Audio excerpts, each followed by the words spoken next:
حضرات بات یہ ہے کہ میں آپ کے سامنے زکوٰۃ اور روزے پر بات کرنا چاہتا تھا۔ وجہ اس کی یہ ہے کہ اب یہ موسم ہے، لوگ زکوٰۃ دیتے ہیں اس مہینے میں اکثر، اور انشاءاللہ کچھ دنوں کے بعد رمضان کا مہینہ شروع ہوگا تو زکوٰۃ اور روزہ یہ اس موسم کا عمل ہے، اور قانون یہ ہے کہ جو بھی عمل آپ کریں گے پہلے اس کا علم حاصل کریں گے، کیوں؟ عمل تابع ہے علم کے۔ جب آپ کا علم ٹھیک ہوگا تو آپ کا عمل ٹھیک ہو جائے، جب آپ ٹھیک جانتے ہوں گے تو آپ ٹھیک کریں گے بھی، اور اگر آپ ٹھیک نہیں جانیں گے تو آپ ٹھیک کریں گے بھی نہیں۔ اس لیے ضروری ہے کہ تمام مسلمان اس موسم کے اندر زکوٰۃ اور روزے کا علم حاصل کر لیں۔ زکوٰۃ کے بارے میں اس بات کو خاص طور پر جان لیں کہ کس آدمی پر زکوٰۃ فرض ہے اور کس آدمی پر زکوٰۃ فرض نہیں۔ اب یہ مجمع ہے نا سارا، اس پورے مجمع کے اوپر تو زکوٰۃ فرض نہیں، لیکن کس کے اوپر زکوٰۃ فرض ہے یہ جاننا پڑے گا، یہ چناؤ کرنا پڑے گا نا، کہ مثلا یہ 100 آدمیوں کے اندر 50 آدمیوں پر زکوٰۃ ہے اور 50 تو 50 میں وہ کون سی بات ہے کہ ان کے اوپر زکوٰۃ آتی، یہ جاننا پڑے گا۔ اس لیے ابھی انشاءاللہ نماز کے بعد زکوٰۃ کے مسائل میں شروع کرتا ہوں۔ اور نمبر 2 یہ جاننا پڑے گا کہ کس مال میں زکوٰۃ آتی ہے اور کس مال میں زکوٰۃ نہیں آتی۔ اور نمبر 3 یہ جاننا پڑے گا کہ کس آدمی کو زکوٰۃ دینا جائز ہے اور کس آدمی کو زکوٰۃ دینا جائز نہیں۔ یہ 3 باتوں کو زکوٰۃ کے حوالے سے جاننا پڑے گا۔ کون آدمی زکوٰۃ دے گا اور کون آدمی زکوٰۃ نہیں دے گا، یہ جاننا پڑے گا۔ کون آدمی زکوٰۃ لے گا اور کون آدمی زکوٰۃ نہیں لے گا، یہ جاننا پڑے گا۔ اس بات کو آپ لوگ جان لو۔ اس کے جاننے میں کتنا ٹائم لگے گا آپ لوگ؟ یہ تو آسان بات ہے۔ اسی طرح دوسرا عمل ہوگا روزے کا۔ روزے کے عمل میں جاننا پڑے گا کہ روزہ کس چیز کا نام ہے۔ روزہ ایک خاص وقت سے شروع کر کے ایک خاص وقت تک، یہ اس کا شروع ہو گیا، یہ اس کا آخر ہو گیا۔ سحری اس کا شروع ہو گیا، افطار اس کا آخر ہو گیا۔ یہ 2 ٹائم کے بیچ میں جو ٹائم ہے،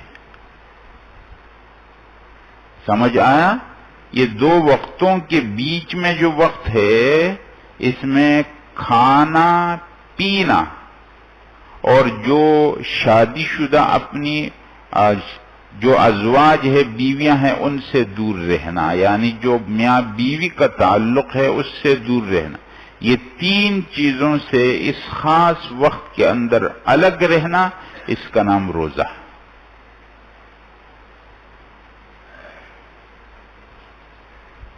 اگر کوئی آدمی نے کھا لیا پی لیا تو کیا بنے گا؟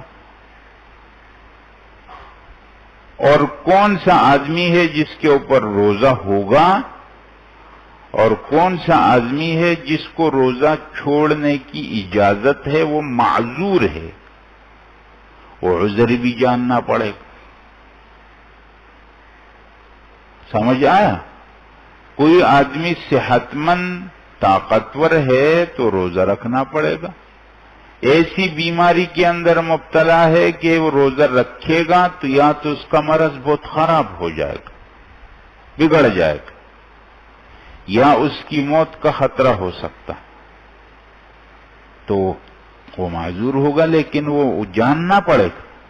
اب یہ ایک اس طرح ٹوٹل بات نہیں ہو سکتی ہے کہ سب کے لیے ایک بات ہو جائے۔ جو آدمی معذور ہوگا وہ اپنے آپ کو خود بتائے گا کہ میں اس اسٹیج کا معذور آدمی ہوں۔ یہ نہیں ہے کہ تھوڑا بیمار ہو گیا تو بس اجازت ہو۔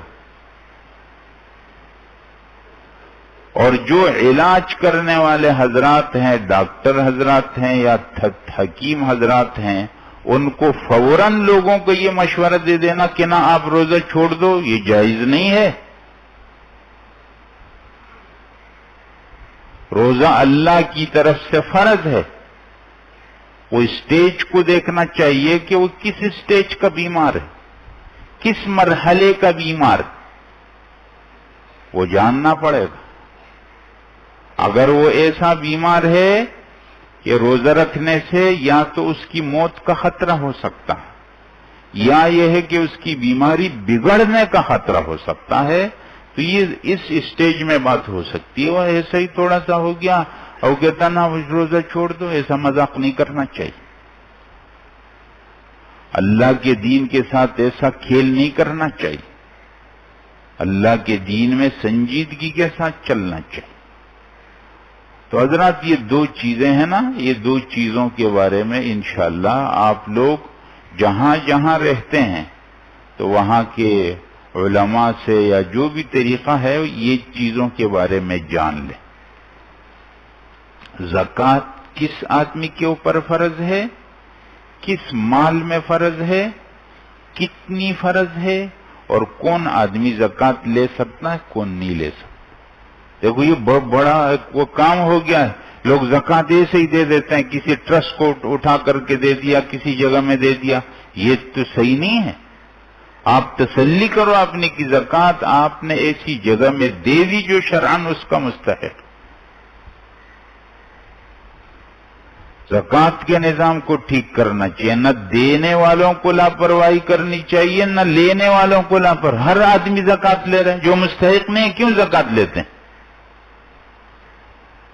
زکوٰۃ صرف ان لوگوں کا حق ہے جو اس کے مستحق، اور سب سے پہلے نمبر پر مستحق خاندان کے غریب۔ جو آپ کے خاندان میں غریب ہیں، آپ کو یقینی طور پر معلوم ہے کہ بس ان کو دے دو، وہ سب سے پہلے مستحق۔ ان سے بچے گا، پھر دیکھیں گے دوسروں کو کہاں دیا جائے۔ اس طرح نہیں ہوتے کہ اٹھا کر کے دے دیا، اور بعض کیا طریقہ کریں گے، زکوٰۃ رقم لگیں گے کہ مساکین کی لائن لگا دی، کسی کو 200 دے رہے ہیں، کسی کو 300 دیں گے، اس سے کیا بنے؟ مساکین کو بھکاری نہیں بنانا چاہیے۔ عزت ہر ایک کا حق ہے، طریقے سے، اور اتنا دے دو کہ اس کا کام ہو جائے۔ اللہ جل جلالہ سب کو عمل کی توفیق عطا